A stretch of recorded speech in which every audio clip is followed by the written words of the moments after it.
Sistem kita ini nanti melihat pendapatan. Kawan-kawan semua saya ini sudah mengunjungi lebih dari 400 kabupaten kota. Setiap kali ketemu kawan-kawan itu kalau ditanya, sudah siap pensiun atau belum? 90% lebih dari 20 orang. 18 orang, 19 orang menjawab, kalau boleh Pak, saya pindah ke jabatan fungsional, sehingga umurnya lebih panjang pensiunnya. Kenapa begitu Mas Pak? Rumah saya belum lunas, SK saya masih di BPD.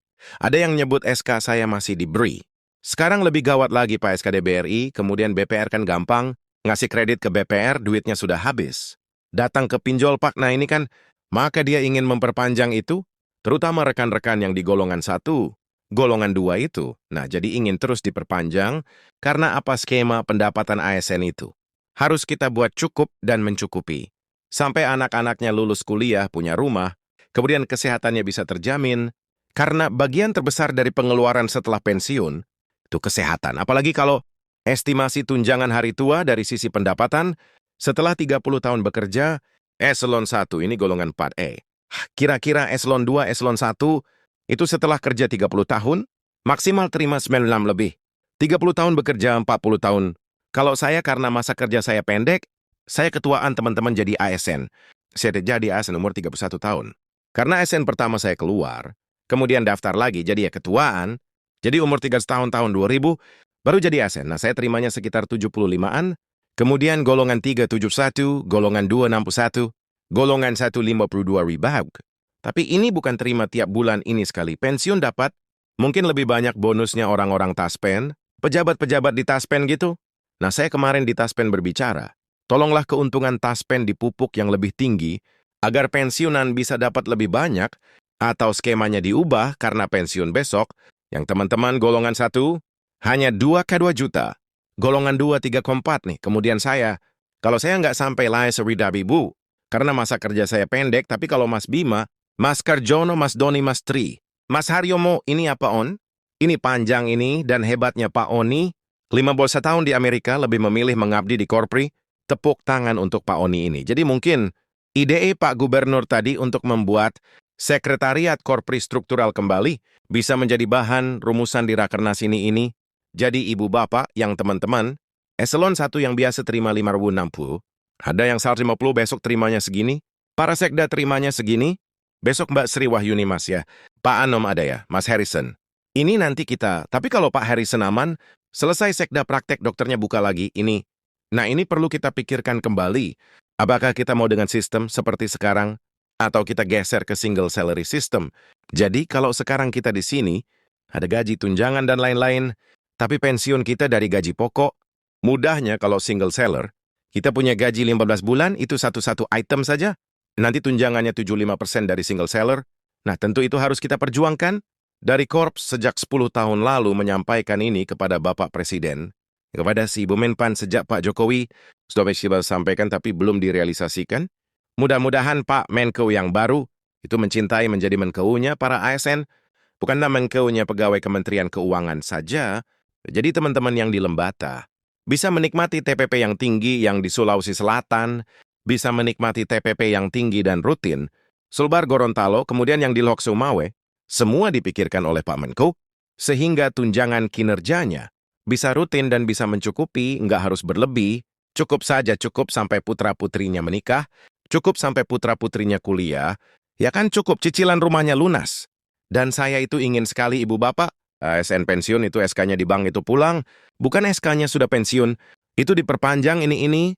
Saya hari ini Pak Gubernur sengaja mengajak Ibu Ketua Dharma Wanita di PKN dan TKI boleh berdiri. Bu Ninu ini teman diskusi saya yang paling setia sejak tahun 96 nih, Bu Ninu Trianti ini. Begini Bu Ninu tahu, ini bapak saya ini kan pegawai negeri guru. Saya punya saudara kandung 9, jadi ketika musim bayar SPP saya kuliah dulu 45 biaya bunga 45 dia.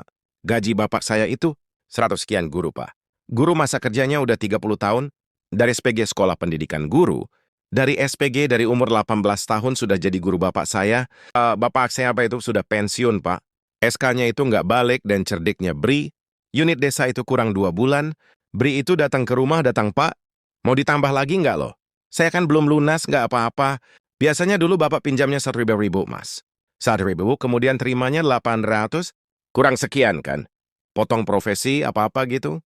Yang 2 bulan udah dipotong dulu, kata bapak saya. Pas nanti kamu kuliahnya udah aman nih, brinya udah datang gitu. Saya itu jadi terpikir, bagaimana rekan-rekan mumpung kita ini berada dalam posisi membuat kebijakan, ASN kita pensiun, SK-nya balik, luluslah kuliahnya gitu. Ini perlu kita pikirkan ya. Kalau eselon 1, eselon 2 yang di sini sih aman damai sejahtera ya. Tapi teman-teman yang lain, itu enggak, terutama para guru tenaga kesehatan yang di puskesmas. Itu banyak sekali yang menyampaikan hal seperti ini, Pak.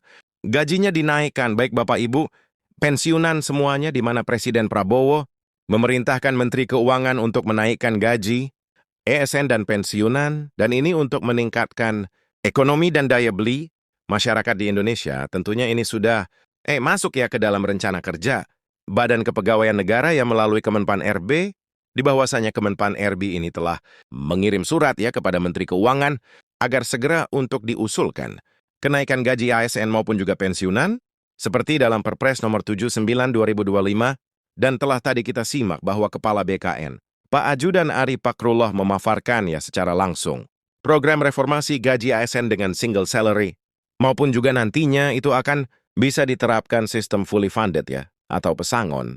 Mungkin ya, nah ini latar belakang kebijakan, di mana ada untuk ASN dan pensiunan ini sebagai tulang punggung sektor negara ya.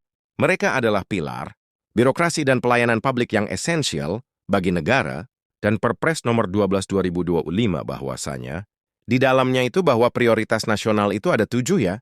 Dan di antaranya menekankan pada peningkatan kesejahteraan ASN berbasis kinerja dan kesejahteraan, merupakan kunci optimalisasi, di mana kesejahteraan ASN yang baik adalah kunci untuk pelayanan publik yang optimal dan stabilitas sosial.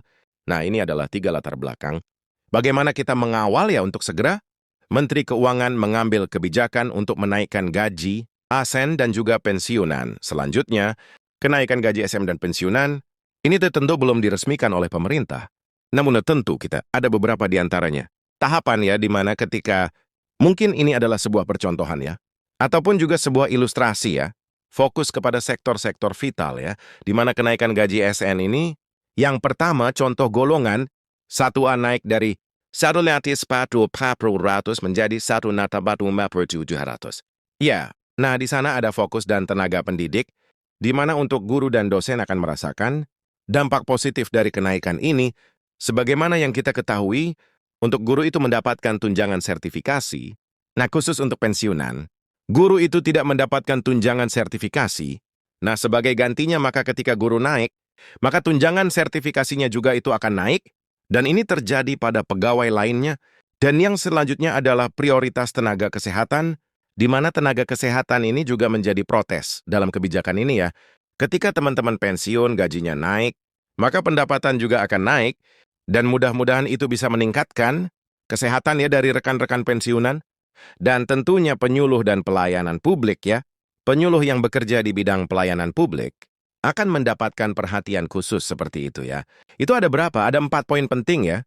Nah, untuk kenaikan gaji pensiunan PNS 2025 ini, memang belum diumumkan oleh pemerintah, namun kita ya sebagai pensiunan, mungkin kami sebagai media itu akan terus mengawal ya agar kebijakan ini segera terrealisasi. Dan saya yakin Menteri Keuangan Purbayayu Cadewa menekankan kepada leading sektor ya, untuk meningkatkan ekonomi, di mana untuk peningkatan ekonomi sendiri.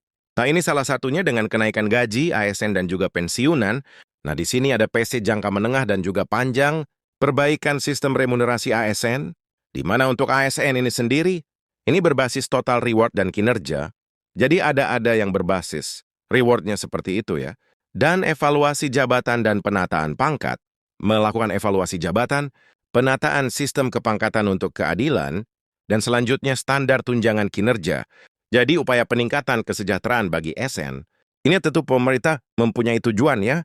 Di antaranya yang pertama, perbaikan sistem remoderasi birokrasi, evaluasi jabatan, standar tunjangan kinerja, dan APBN tanpa defisit di tahun 2027-2028. Jadi dengan adanya kenaikan ini mungkin nantinya, itu diharapkan APBN tidak defisit ya seperti itu.